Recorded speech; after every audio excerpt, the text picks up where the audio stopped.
Bon après-midi, chers amis, chers frères et sœurs qui aiment l'histoire. Alors, nous allons poursuivre la série de vidéos sur le livre des morts des anciens Égyptiens. Qui en fait, c'est un livre qui aide le défunt à s'orienter dans l'au-delà et à aller dans le lieu des bienheureux, le lieu de félicité. Voilà.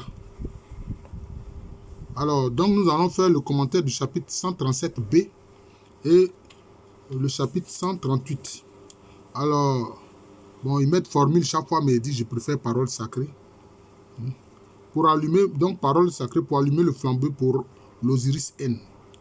L'œil brillant d'Horus vient. L'œil lumineux d'Horus vient. Bienvenue en paix et resplendissant comme ray dans l'horizon. Il chasse la puissance de Seth devant celui qui l'a fait se manifester. De quoi il est question? On parle de la puissance de l'œil d'Horus, de son œil qui est lumineux. C'est-à-dire, c'est comme l'œil de la providence, parce qu'il est dit que un œil d'Horus a été blessé par Seth, qui est son oncle, le frère de son papa Osiris. Mais Seth est un être malfaisant. Voilà, donc, avec cet œil de la connaissance-là, et qui émet la lumière, justement.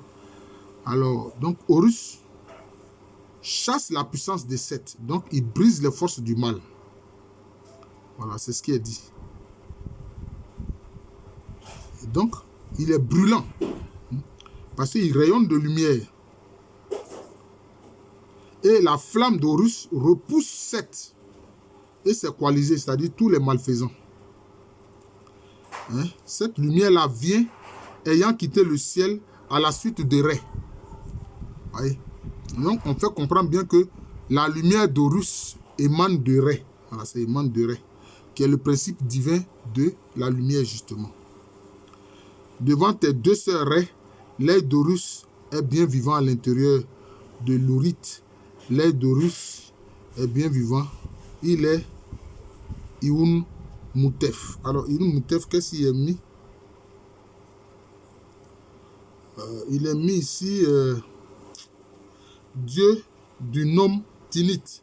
Le nom, c'est-à-dire que c'est une région, la région du Tinit. Mais je pense que c'est un attribut divin. C'est plutôt un attribut divin. Voilà. Et les deux sœurs de Ré ici, ce sont aussi des attributs divins, mais qui émettent une lumière qui est, je peux dire, d'un genre féminin. Parce qu'il faut comprendre que chez les anciens Égyptiens, les attributs divins avaient un aspect masculin et puis un aspect féminin. Si on parle par exemple du Noun, on dira Nounet, qui est l'aspect féminin du Noun. C'est comme ça. Vous voyez. Maintenant, le chapitre 138. Chapitre 138. Il met toujours formule, mais je préfère dire parole sacrée pour entrer en Abydos et être dans la suite d'Osiris. Voilà. Pour entrer dans cette cité-là et être à la suite d'Osiris, qui est l'homme parfait, l'homme juste. Et c'est justement lui qui juge les défunts dans les deux salles, la mat, c'est-à-dire vérité, justice.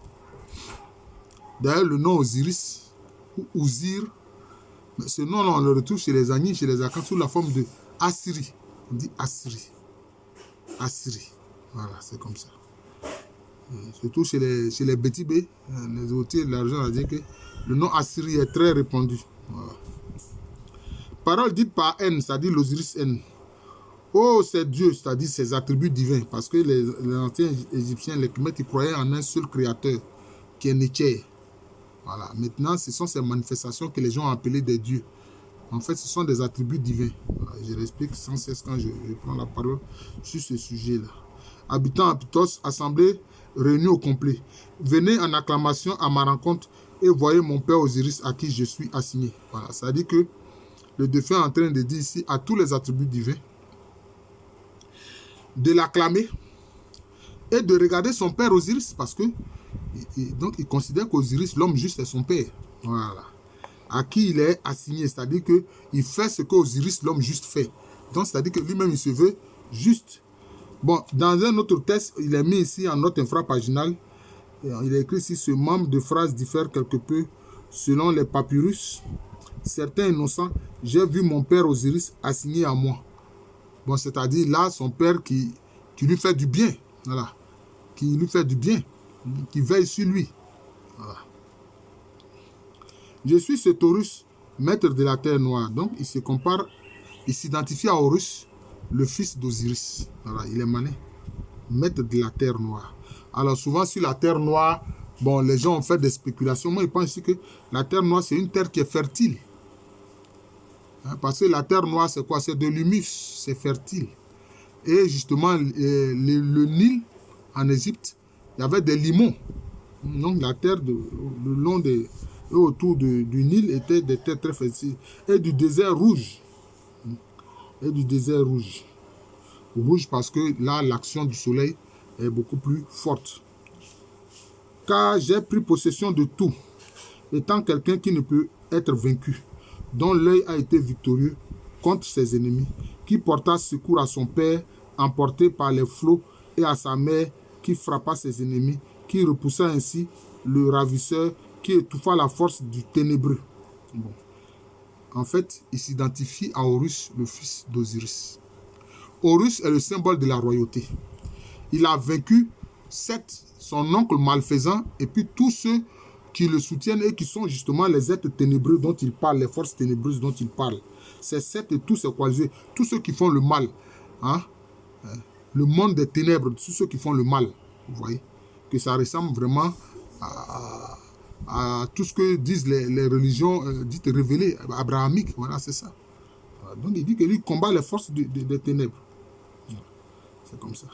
Et il a frappé ses ennemis. Il a repoussé le ravisseur, etc. Voilà. Et il a porté secours à son père qui est Osiris. Parce que Horus a combattu pour son père et il a vaincu Seth. Voilà. Le régent d'une multitude, le prince du double pays, celui qui a pris possession de la maison de son père avec éclat. Bon, moi, j'ai fait une vidéo même pour dire ce que je pense de la question du double pays. Où on dit non, l'Égypte antique, c'était un double pays, avec la partie nord, la partie sud, etc. Avec les symboles, la partie sud, son symbole, c'est le vautour. La partie nord, son symbole, c'est le serpent ou le serpent cobra. Moi, je pense que c'est lié à la dualité, en fait.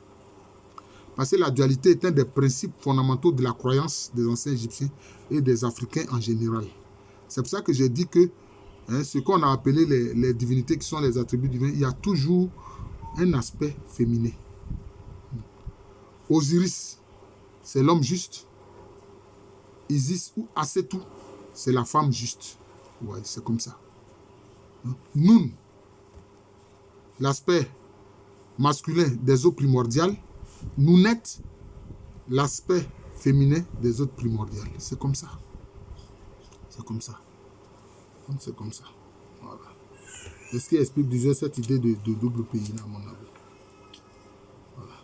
Il dit, j'ai été jugé, j'ai été proclamé juste, j'ai eu pouvoir sur mes ennemis. Donc, il a été jugé dans la salle des deux maths, qui renvoie à la vérité et la justice. Et c'est dans cette salle des deux maths-là que Osiris, qui juge les défunts, lui qui est l'homme juste, siège. Et dit que le défunt, l'Osiris indique qu'il a été jugé, puis il a été trouvé juste. Voilà. Donc, il a le pouvoir sur ses ennemis. Qui sont ses ennemis? Ce sont les ténébreux. Ça dit Seth, le serpent géant Apophis, hein? Et un certain nombre de reptiles, notamment les crocodiles, etc. Hein? Voilà. Toutes ces forces du mal, là, il a eu la victoire sur toutes ces forces-là. Notamment à ceux qui avaient été contre moi. Voilà. Ma force est ma protection. Je suis le fils d'Osiris. Mon père, sa propre protection est dans. Ils ont mis, bon, peut-être est dans mon action. Peut-être c'est ce qui est. C'est que cette partie-là s'est enlevée, en fait, c'est ça.